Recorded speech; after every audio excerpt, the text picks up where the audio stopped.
जब वास्तव में श्री कृष्ण वृंदावन छोड़कर जा रहे थे तो कैसा था वो क्षण, और माता यशोदा, नंद बाबा और श्री राधे के दिल पे क्या गुजर रही थी, और पूरा वृंदावन श्री कृष्ण के जाने से इतना क्यों दुखी था, और क्या है सत्य, आज की इस वीडियो के माध्यम से बताने जा रहे हैं कि कैसा था वो क्षण जब वास्तव में श्री कृष्ण वृंदावन छोड़कर जा रहे थे। तो हम आशा करते हैं कि आप लोग इस वीडियो को पूरा देखोगे।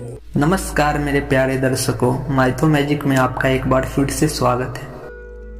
दोस्तों, ये बात द्वापर युग की है। जब श्री कृष्ण वृंदावन से जा रहे थे तब आखिरी बार मैया उनको अच्छे से स्नान करवाते हैं और उनको तैयार करवाते हैं और काजल भी अपने हाथों से लगाती है, पर श्री कृष्ण लगातार रो रहे होते हैं और उनके आंखों से काजल बहता जा रहा था। तो मैया भी बहुत जोर से रोने लगी और रोते रोते मैया बोलती है, लल्ला तू मत रोया कर, वरना तेरी मैया तुझे खुशी खुशी विदा भी नहीं कर पाएगी। दूसरी तरफ ब्रज की गोपियां बाहर आकर नंद भवन के बाहर लेट गई। वे बोलती है कि कान्हा, अगर तुम्हें जाना है तो जाओ, लेकिन पहले तुम्हें हमें तलवार उठाकर हम सबको मार दो, ताकि हमारे जीते जी हम तुम्हें जाते हुए ना देख सके, और हमारे जीते जी हम तुम्हें यहाँ से जाने ही नहीं देंगे। भगवान यह कहकर समझा रहे हैं सबको कि वे 1-2 दिन में वापस लौट आएंगे। नंद बाबा एक कोने में खड़े खड़े रो रहे हैं। भगवान बाबा के पास जाने का कोशिश करते हैं तो बाबा बोले, लल्ला मेरे पास मत आना, वरना मैं तुम्हें जाने ही नहीं दूंगा। भगवान बोले, बाबा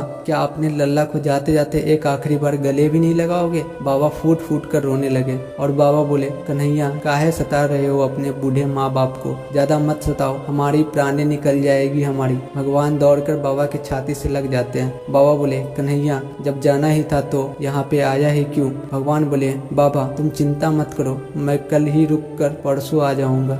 भगवान गौशाला में गए तो गौ माता की पूजा की, और जैसे ही भगवान ने गौ माता को स्पर्श किया तो उनके थनों से दूध की धारा बहने लगी। गौ माता अपने आंखों से आंसू टपका रही थी और जोर जोर से कृष्ण कृष्ण की ध्वनि में पुकार रही थी। तब वो क्रूर ने कहा कि प्रभु अब जाने का समय हो गया है। श्री कृष्ण रथ पे सवार होकर वृंदावन से जा रहे होते हैं तो सारी गोपियों ने श्री कृष्ण के रथ को चारों ओर से घेर लिया और बिना सोए रात भर श्री कृष्ण के हाथ पकड़कर रात भर बैठे रह गए। वे लोग नहीं चाहते थे कि श्री कृष्ण उन लोगों से दूर कहीं श्री कृष्ण जाए, लेकिन अपने कर्म के पथ पर श्री कृष्ण को आगे बढ़ना ही था। इसलिए श्री कृष्ण गोपियों को आंसू के बीच छोड़कर एक बार अपने राधा रानी से मिलने गए।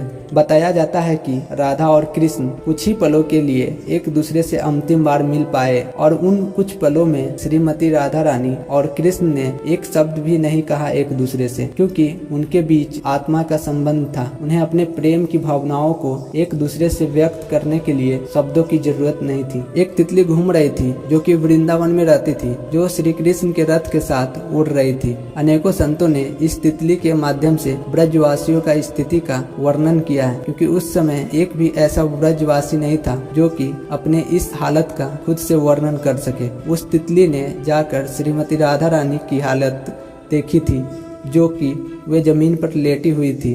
वन में उनकी आंखें पथराई हुई थी, लगातार उनकी आंखों से आंसू गिर रही थी। ऐसा लग रहा था कि उनके शरीर में प्राण ही नहीं है।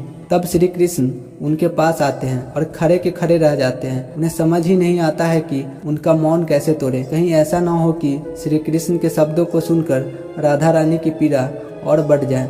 राधा रानी ने अपनी चुप्पी तोड़कर बस इतना ही कहा कि कृष्ण उनके अंदर ही है, कोई भी परिस्थिति उनको अलग नहीं कर सकती है। कृष्ण जैसे तैसे गोपियों को दिलासा देकर कल रुककर परसों वापस आ जाएंगे। फिर चले जाते हैं मथुरा की ओर। आशा करता हूँ कि आपको हमारी ये वीडियो पसंद आई होगी। अगर पसंद आई है तो वीडियो को एक लाइक कर दीजिए एवं एक बार कमेंट में लिख दीजिए, जय श्री राधा कृष्ण।